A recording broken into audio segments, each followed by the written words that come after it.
ओम श्री गणेशाय नमः। ओम श्री गणेशाय नमः। ओम श्री गणेशाय नमः। ओम नमो भगवते वासुदेवाय नमः। ओम नमो भगवते वासुदेवाय नमः। ओम नमो भगवते वासुदेवाय नमः। ओम श्री साईनाथाय नमः। ओम श्री साईनाथाय नमः। ओम श्री साईनाथाय नमः। देवियों, सज्जनों, दोस्तों, साथियों, भक्तों, श्रोताओं और हमारे साईं ध्यान योग से जुड़े हुए समस्त सब्सक्राइबर सभी को नमस्कार।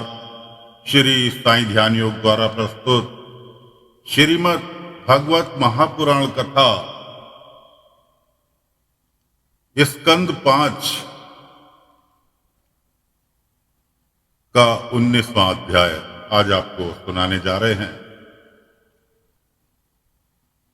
दोस्तों, श्रीमद् भागवत महापुराण कथा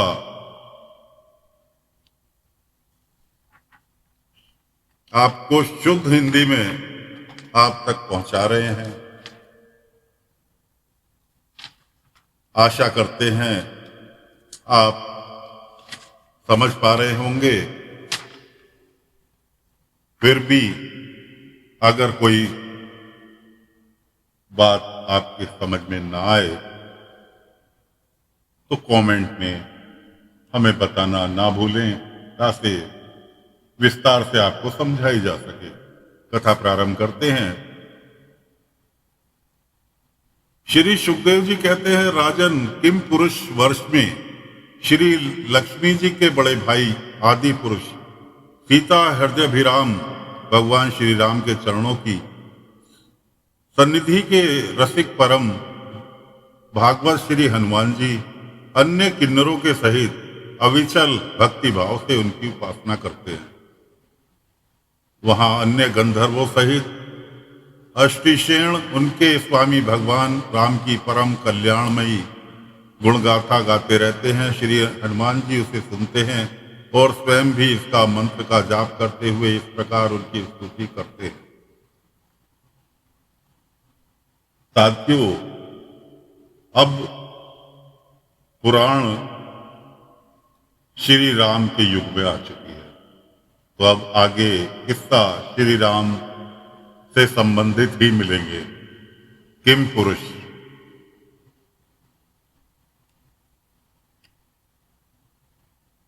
हनुमान जी स्तुति इस प्रकार करते हैं। हम ओमकार स्वरूप पवित्र कीर्ति भगवान श्री राम को नमस्कार करते हैं। आप में सत्पुरुषों के लक्षण हैं, शील और आचरण विद्वान हैं। आप बड़े ही सत्यंचित लोकाधिर धन तत्पर साधुता की परीक्षा के लिए कसौटी के समान और अत्यंत ब्रह्मांड भक्त हैं। ऐसे महापुरुष महाराज राम को हमारा पुनः पुनः प्रणाम है। भगवान, आप विशुद्ध बोध स्वरूप आदित्य अपने स्वरूप के प्रकाश से गुणों के कार्य रूप जगरादि संपूर्ण अवस्थाओं का निराश करने वाले सर्वात्मा परम शांत विशुद्ध बुद्धि से ग्रहण किए जाने योग्य नाम रूप से रहित और अहंकार शून्य है। मैं आपकी शरण में हूँ। प्रभु, आपका मनुष्य अवतार केवल राक्षसों के वध के लिए ही नहीं है। इसका मुख्य उद्देश्य तो मनुष्य को शिक्षा देना है। अन्यथा अपने स्वरूप में ही रमण करने वाले साक्षात जगदम्बा जगदीश्वर को सीता जी के वियोग में इतना दुख कैसे हो सकता था। आप धीर पुरुषों के आत्मा और प्रियतम भगवान वासुदेव हैं। त्रिलोकी की किसी भी वस्तु में आपकी आसक्ति नहीं है। आप न तो सीता जी के लिए मोह को ही प्राप्त हो सकते हैं और न लक्ष्मण जी का त्याग ही कर सकते हैं। आपके ये व्यापार केवल लोक शिक्षा के लिए ही है। लक्ष्मण अग्रज उत्तम कुल में जन्म, सुंदरता, वाक चातुरी, बुद्धि और श्रेष्ठ योनि, इनमें से कोई भी गुण आपकी प्रसन्नता का कारण नहीं हो सकता। यह बात दिखाने के लिए ही आपने इन सब गुणों से रहित हम वनवासी वानरों की से मित्रता की है। देवता, असुर, वानर अथवा मनुष्य कोई भी हो, उसे सब प्रकार से श्री राम रूप आपका ही भजन करना चाहिए, क्योंकि आप नर रूप में साक्षात श्री हरि ही हैं और थोड़े किए को ये बहुत अधिक मानते हैं। आप ऐसे आश्रित वत्सल हैं कि जब स्वयं दिव्य धाम को सिधारे थे तब समस्त उत्तर लोक कलवासियों को भी अपने साथ ही ले गए थे। भारतवर्ष में भी भगवान दयावश नर नारायण रूप धारण करके स्वयंशील पुरुषों पर अनुग्रह करने के लिए अव्यक्त रूप से कल्प के अंत तक तप करते रहते हैं। आपकी उनकी यह तपस्या ऐसी है कि जिसमें एक धर्म, ज्ञान, वैराग्य, ऐश्वर्य, शांति और उपस्थिति की उत्तरोत्तर वृद्धि होकर अंत में आत्म स्वरूप की उपलब्धि हो सकती है।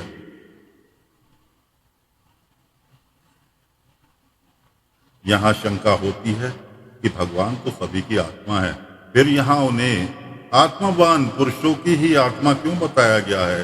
इसका कारण यही है कि सबके आत्मा होते हुए भी उन्हें केवल आत्मज्ञानी पुरुष ही अपने आत्म रूप से अनुभव करते हैं, अन्य पुरुष नहीं। श्रुति में जहाँ जहाँ आत्म साक्षात्कार की बात आई है वहाँ आत्मवेताओं के लिए धीर शब्द का प्रयोग किया है। जैसे कश्चित धीर प्रयगतम नक्षत्र इति शुभम श्रीणाम या इत्यादि। इसलिए यहाँ भगवान को आत्मवान या धीर पुरुष का आत्मा बताया है। एक बार भगवान श्री राम एकांत में देवदूत से बात कर रहे थे। उस समय लक्ष्मण जी पहरे पर थे और भगवान की आज्ञा थी कि यदि इस समय कोई भीतर आएगा तो वह मेरे हाथ से मारा जाएगा। इतने में ही दुर्वासा मुनि चले आए और उन्होंने लक्ष्मण जी को अपने आने की सूचना देने के लिए भीतर जाने के लिए विवेश किया। इससे अपनी प्रतिज्ञा अनुसार भगवान बड़े असमंजस में पड़ गए। तब वशिष्ठ जी ने कहा कि लक्ष्मण जी के प्राण ने लेकर उन्हें त्याग देना चाहिए, क्योंकि अपने प्रियजन का त्याग मृत्यु दंड के समान की है। इसी से भगवान ने उन्हें त्याग दिया।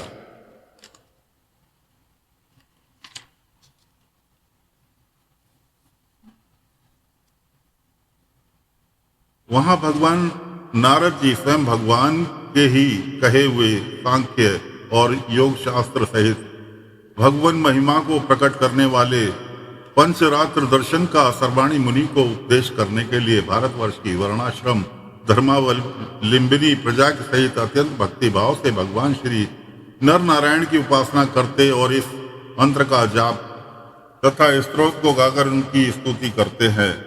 ओंकार स्वरूप अहंकार से रहित निर्धनों के धन, शांत स्वभाव श्री शिव प्रवर भगवान नर नारायण को नमस्कार है।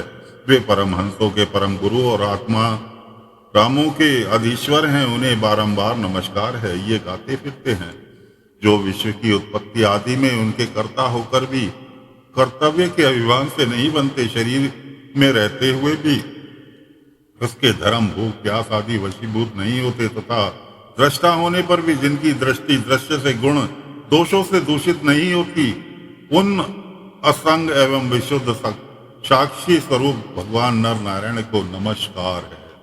योगेश्वर हिरण्य गर्भ भगवान ब्रह्मा जी ने योग साधन की सबसे बड़ी कुशलता यही बतलाई है कि मनुष्य अंतकाल में देहाभिमान को छोड़कर भक्ति पूर्वक आपके प्रकृत गुण रहित स्वरूप में अपना मन लगाए।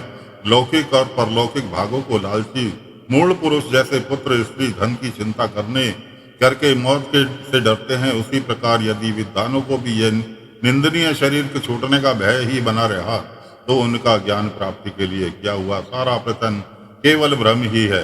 अतः अध्यक्ष आप हमें अपना स्वाभाविक प्रेम रूप भक्ति योग प्रदान कीजिए, जिससे कि प्रभु इस निंदनीय शरीर में आपकी माया के कारण बुद्धि मूल हुई दुर्भेद अहिंसा ममता की हम तुरंत काट डालें।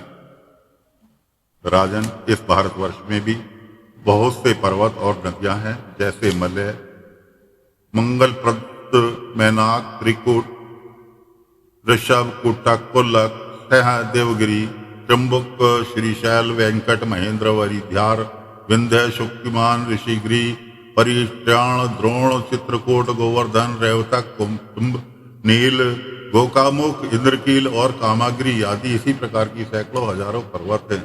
उनके तट प्रांतों से निकलने वाली नद और नदियां भी अगणित हैं। ये नदियां अपने नामों से ही जीव को पवित्र कर देती हैं और भारतीय प्रजा इन्हीं के जल में स्नान आदि करती है।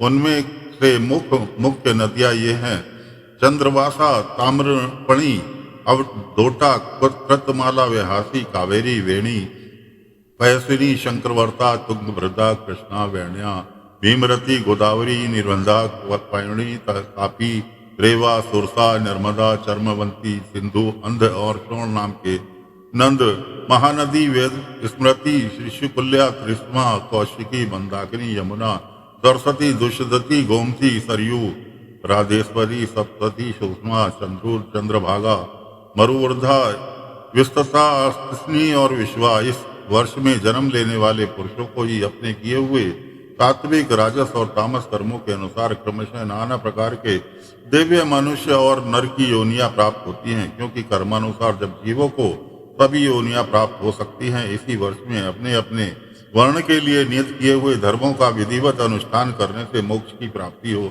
सकती है।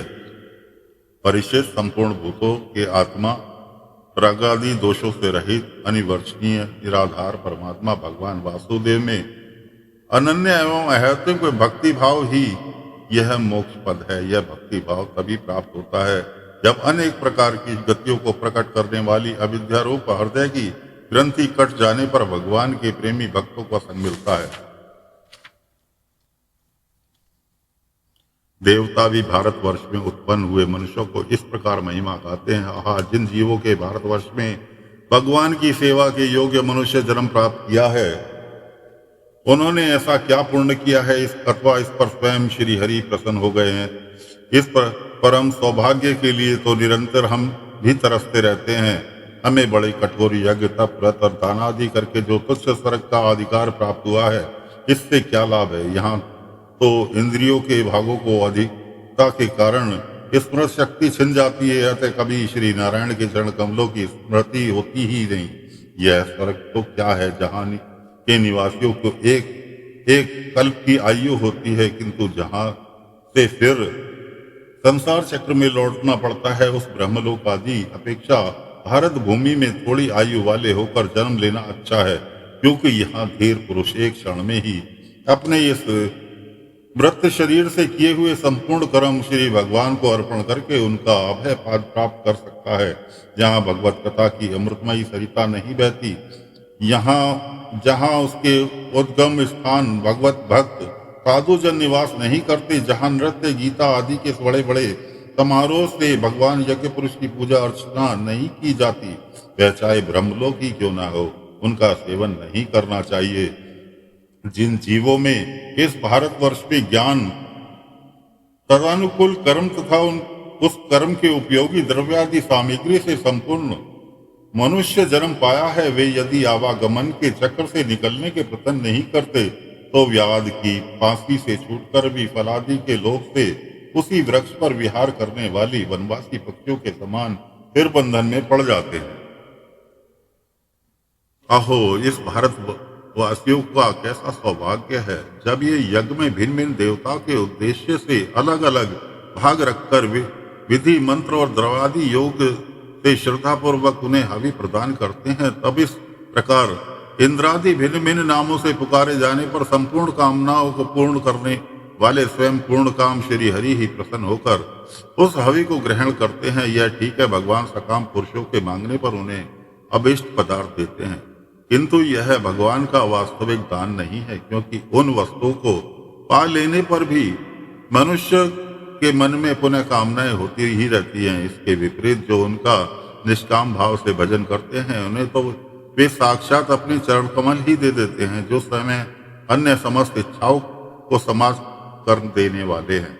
अतः अब तक सर्व सुख भोग लेने के बाद हमारे पूर्वकृत यज्ञ, प्रवचन और शुभ कर्मों से यदि कुछ भी पुण्य बचा हो, तो उसके प्रभाव से हमें इस भारतवर्ष में भगवान की स्मृति से युक्त मनुष्य जन्म मिले, क्योंकि श्री हरि अपना भजन करने वाले का सब प्रकार से कल्याण करते हैं। श्री सुखदेव जी कहते हैं, राजन सागर के पुत्रों ने अपने यज्ञ के घोड़े को ढूंढते हुए इस पृथ्वी को चारों ओर से खोदा था। उससे जम्बू द्वीप के अंतर्गत ही 8 उपद्वीप और बन गए, ऐसा कुछ लोगों का कथन है।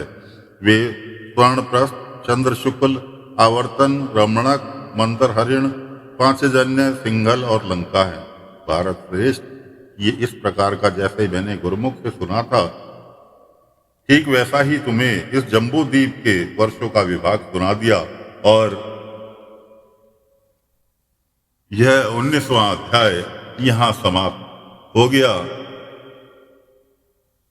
अगला अध्याय लेकर अगले अंक में फिर हाजिर होते हैं। तब तक के लिए सभी भक्तों से, साथियों से आज्ञा चाहते हैं। कथा को यहीं पर विराम देते हैं। ओम नमो नारायण, ओम नमो नारायण, ओम नमो नारायण, ओम नमो भगवते वासुदेवाय नमः, ओम नमो भगवते वासुदेवाय नमः, ओम नमो भगवते वासुदेवाय नमः। ओम श्री साईनाथाय नमः, ओम श्री साईनाथाय नमः।